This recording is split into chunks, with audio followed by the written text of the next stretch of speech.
नमस्कार, खबरों के इस बुलेटिन में तुहाडा स्वागत है। मैं हाँ तुहानूं पहला पेश ने चुनवियां खबरां। प्रधानमंत्री नरेंद्र मोदी अज शाम मंत्री परिषद की बैठक की प्रधानगी करेंगे।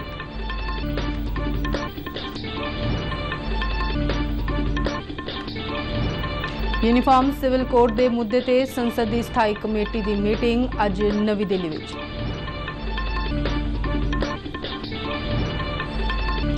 विदेश मंत्री डॉक्टर एस जयशंकर ने कहा है कि पिछले 9 सालों में भारत वालों की गई कई पहलकदमियों का असर विश्व में वड्डे बदलावां के रूप में दे रहा है दिखाई। सुप्रीम कोर्ट में अज तो पेपरलैस ग्रीन कोर्ट रूम की हुई शुरुआत।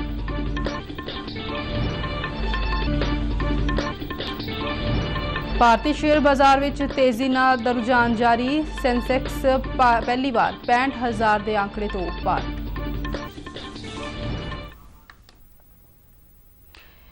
हुण खबरां विस्तार नाल। प्रधानमंत्री नरेंद्र मोदी अज शाम मंत्री परिषद की बैठक की प्रधानगी करेंगे। सूत्रों अनुसार यह बैठक प्रगति मैदान में नवे बने कन्वेंशन सेंटर विखे होने की उम्मीद है।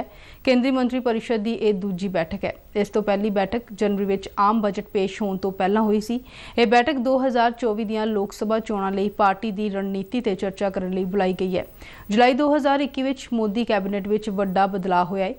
इस विचों 12 मंत्रियों को हटा दिता गया सी अते 17 नवे मंत्रियों को सौं चुकाई गई सी। पिछले फेरबदल दौरान रविशंकर प्रसाद, हर्षवर्धन, प्रकाश जावड़ेकर, रमेश पोखरियाल निशंक अते संतोष गंगवार वर्गे दिग्गज मंत्रियों को कैबिनेट तो हटा दिता गया सी। यूनीफॉर्म सिविल कोड के मुद्दे ते परसोनल पब्लिक शिकायतां कानून और न्याय बारे संसद की स्थाई कमेटी की अज बैठक हो रही है। कमेटी के चेयरमैन और भारतीय जनता पार्टी के राज्यसभा मैंबर सुशील मोदी ने कहा है कि कमेटी इस सारे संबंधित धिरां के विचार सुनेगी। उन्होंने कहा कि कमेटी की मीटिंग किसी पार्टी की सियासत पर आधारित नहीं है, क्यों जो इस विच सारियां सियासी पार्टियां के मैंबर शामिल ने। यूनीफॉर्म सिविल कोड नागरिकों लिए इकसार कानून बनाउण अते लागू करन संबंधी एक प्रस्ताव है। यह कोड धर्म और लिंग के आधार तो इलावा बिना भेदभाव के सारे नागरिकों ते बराबर लागू होगा। मौजूदा समय में देश में वख-वख भाईचारिਆਂ ਨੂੰ ਆਪੋ ਆਪਣੇ निजी कानूनों अनुसार कई शर्तों को मनना पैंदा है। पिछले महीने 14 जून को लॉ कमीशन ने लोगों ते रजिस्टर्ड धार्मिक संगठनों को यूनीफॉर्म सिविल कोड संबंधी सुझाव देने और अपने विचार पेश करने लई कहा सी। आम लोग इस मुद्दे संबंधी 14 जुलाई तक अपने सुझाव भेज सकते हैं। विदेश मंत्री डॉक्टर एस जयशंकर ने भारतीय जनता पार्टी के महासंपर्क अभियान के तहत नवी दिल्ली के नैशनल इंस्टीट्यूट ऑफ टैक्नोलॉजी में विद्यार्थियों नाल संवाद प्रोग्राम को संबोधन किया। NIT के विद्यार्थियों नाल संवाद में प्रधानमंत्री नरेंद्र मोदी के हाल ही में अमरीका दौरे का जिक्र करदिआं उन्होंने कहा कि अगर प्रधानमंत्री नरेंद्र मोदी कोई कोशिश करते नहीं या कोई रुख अपनाते नहीं तो उसका असर विश्व की सियासत पर पैंदा है। इस दे नाल ही विदेश मंत्री ने यह भी कहा है कि पिछले 9 सालों में भारत वालों चुके गए कई कदमों का असर विश्व में वड्डे बदलावां के रूप में दिखाई दिंदा है। एक तो है कि उनका स्टैचर, दूसरा उनका आइडियाज, पर तीसरी बात जो है वो बात है कि जब वो बाहर जाते हैं तो वो 140 करोड़ भारतवासी को प्रकट करते हैं। और जो आपने वो दृश्य जो देखा वो जो है उसकी क्रेडिट पूरे देश को जाता है और उसकी क्रेडिट खासकर प्रधानमंत्री को जाता है, क्योंकि वो पूरे देश की एक एनर्जी एक किस्म से कैप्चर करके उसको सामने रखते हैं। भारत की G20 प्रधानगी हेठ हरियाणा के गुरुग्राम में अज स्टार्टअप 20 शिखर सम्मेलन की शुरुआत हुई है। इस 2 दिना शिखर सम्मेलन दौरान स्टार्टअप खेतर नाल जुड़े कई महत्वपूर्ण विषयों ते सैमीनार अते नीतिगत विचार वटांदरे किए जा रहे हैं। नाल ही डेलीगेट्स नूं उद्योग जगत के माहरां, नीति घाड़ियां अते विचारकां नाल गलबात करन दा मौका मिल रहा है। स्टार्टअप शिखर सम्मेलन आधारित आर्थिक खुशहाली नूं अगे वधाउण विच स्टार्टअप्स दीआं असीम संभावनावां दा प्रतीक है। नवाचार अते उद्यमता नूं हलाशेरी देण वाले माहौल नूं उत्साहित करके शिखर सम्मेलन का उद्देश्य स्टार्टअप की पूरी समर्था को उजागर करना, आर्थिक विकास, रोजगार सिरजना और टिकाऊ विकास को उत्साहित करना है। इस मौके संबोधन करदिआं G20 के शेरपा अमिताभ कांत ने कहा है कि दुनिया दीआं सारियां वंगारां नाल नजिठण लई नवाचार और तकनीकी बदलाव जरूरी है। उन्होंने कहा है कि भारत में स्टार्टअप का सभ्याचार विकसित होया है और अज देश में 1 लाख तो वध स्टार्टअप्स ने। सुप्रीम कोर्ट अज तो हाईटैक हो गया है। सुप्रीम कोर्ट विच अज तो पेपरलैस ग्रीन कोर्ट रूम की शुरुआत हो गई है। सुप्रीम कोर्ट के चीफ जस्टिस DY चंद्रचूड़ की इस नवीं पहल तहत अज तो सुप्रीम कोर्ट दीयां 3 अदालतां ग्रीन हाईटैक कोर्ट बन गए ने। 73 साल के इतिहास विच हुण भारतीय न्यायपालिका दे हुण पूरी तरह हाईटैक होने की शुरुआत हो गई है। दिल्ली हाई कोर्ट ने 2000 के नोट वापस लैण लई RBI की नोटिफिकेशन को चुनौती देने वाली पटीशन को रद्द कर दिता है। रजनीश भास्कर गुप्ता नां दे एक वकील ने हाई कोर्ट विच यह पटीशन दाखल की सी। कोर्ट विच दायर की गई पटीशन विच कहा गया सी कि RBI कोल अजिहा फैसला लैण दा सुतंत्र अधिकार नहीं है। इस तरह का फैसला RBI एक्ट के एक्शन सैक्शन 32(2) तहत केंद्र सरकार ही लै सकती है, पर इस फैसले नूं लैके जारी किए गए सर्कुलर विच केंद्र सरकार की भूमिका का किते भी जिक्र नहीं है। पटीशन विच कहा गया सी कि सिर्फ 4-5 सालों के सर्कुलेशन तो बाद 2000 के नोट नूं वापस लैण दा फैसला मनमर्जी वाला ते जनतक नीति के खिलाफ है। RBI ने क्लीन नोट नीति के नां ते अजिहा फैसला लिया है जिस विच लोकां नूं होण वालीआं मुश्किलां दा कोई ध्यान नहीं रखा गया। भारतीय शेयर बाजार लई अज दा दिन बहुत खास है। बेंचमार्क इक्विटी सूचक अंक विच तेजी अज भी जारी रही। विश्व भर के बाजारों में तेजी के रुझान और विदेशी फंडों के प्रवाह कारण BSE सेंसेक्स पहली बार 65,000 के आंकड़े नूं पार कर गया है। लगातार चौथे दिन तेजी नाल 30 शेयरां वाला BSE सेंसेक्स शुरुआती कारोबार में 449.46 अंकों की छाल मार के 65,168.02 के अपने हुण तक के उच्चे पद्धर ते पहुंच गया है।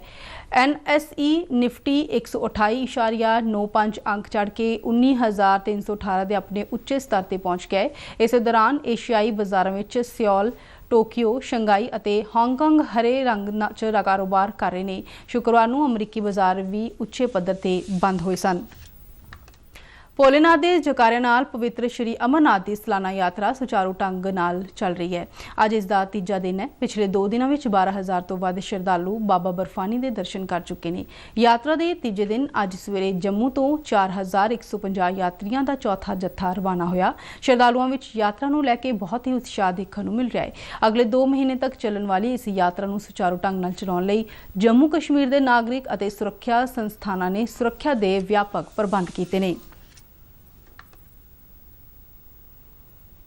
गुरु पूर्णिमा का त्यौहार अज देश भर में श्रद्धा ते उत्साह नाल मनाया जा रहा है। अज सवेर तो ही श्रद्धालु मंदिरां ते गुरुद्वारिਆਂ में जाके अपने गुरुआं नूं श्रद्धा के फुल भेंट कर रहे हैं। हर साल हाड़ की पूर्णमाशी वाले दिन यह त्यौहार मनाया जाता है। यह दिन गुरु की महिमा ते अध्यापक की महत्ता और गुरु चेले के संबंध की महत्ता नूं मानता देने लई विशेष रूप में समर्पित हुंदा है। प्रधानमंत्री नरेंद्र मोदी ने गुरु पूर्णिमा ते देशवासियों नूं शुभकामनावां दित्तियां ने। खेड ਅਤੇ युवा मामलों बारे मंत्री अनुराग सिंह ठाकुर अज नाडा इंडिया और South Asian region of anti doping organisation विचकार समझौते ते दस्तखत दौरान हाजिर होए। उन्होंने समझौते नूं लाभकारी दस्सिया। National anti doping agency Bharat और South Asian region of anti doping organisation, इनके बीच में जो आज MOU हुआ है, ये एक बहुत लाभकारी सिद्ध होगा आने वाले समय के लिए, क्योंकि ये जानकारी आपस में भी शेयर करेंगे और कहीं ना कहीं भारत की एक बड़ी भूमिका ये एंटी डोपिंग एक्टिविटीज इसके क्षेत्र में होगी। भारतीय क्रिकेट कंट्रोल बोर्ड ने बांग्लादेश के आगामी दौरे लिए भारतीय महिला 1 दिना और T20 कौमांतरी टीम का ऐलान किया है।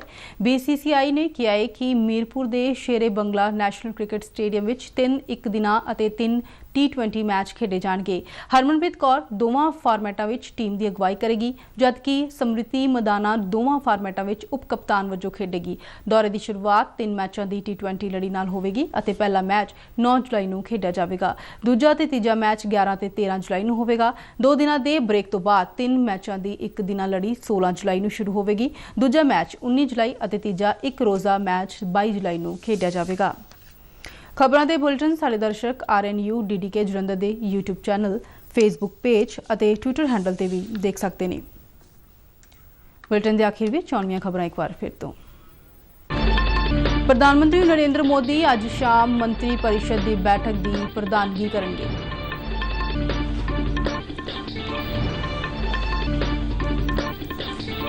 यूनीफॉर्म सिविल कोड के मुद्दे ते संसद की स्थाई कमेटी की मीटिंग अज नवी दिल्ली में।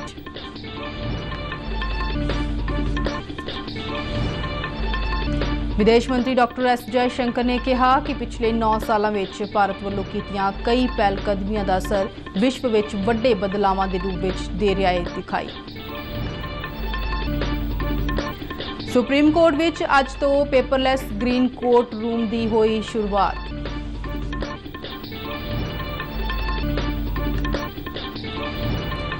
भारतीय शेयर बाजार में तेजी का रुझान जारी, सेंसेक्स पहली बार 65,000 के आंकड़े तो पार। इस दे नाल ही खबरों का बुलेटिन खत्म होता है। इजाजत दिओ, नमस्कार।